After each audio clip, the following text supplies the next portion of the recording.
you guys are in that situation, it's tied at 104, and coach is trying to signal for a timeout, but none comes. Where does your mind go to try and get the play going and get back? I mean, he didn't signal for a timeout once Paulo hit the three. That's why JJ, well, I think I took it out. One of us took it out. I can't even remember. They took it out. He didn't call a timeout. I think JJ was trying to get the ball to Trey, obviously. And Trey was denied, so, I got the ball and it was going to win the game.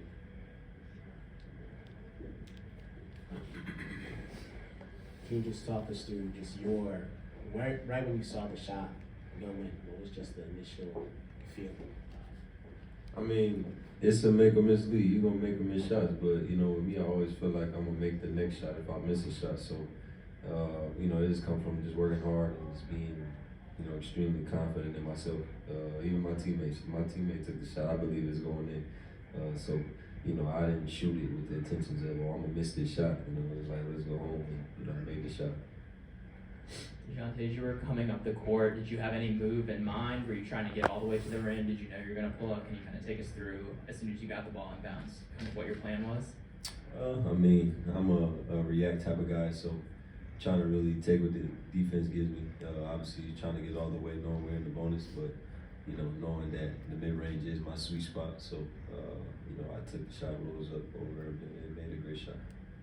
What do moments like that do, not only for your confidence, but this team's confidence when those games are that closely on? I mean, at the end of the day, I feel like you want, great basketball games, competing at a high level from, I feel like, a fan standpoint, and obviously players. You don't want to be in games where it's just blowouts. We're here in the NBA to compete, at the highest level, which is this is the highest level. So, at the end of the day, hopefully it just brings confidence. But we still want to win games better than that. You don't want to take games to the last second shot.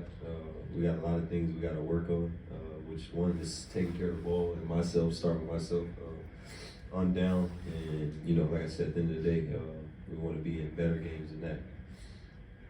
Coach talked about how unselfish you all were. You all shot over 50% from the field. You were just talking about overcoming turnovers and everything like that, especially in a close game. How important is that unselfishness?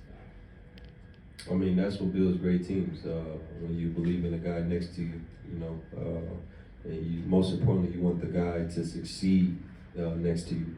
I feel like those are just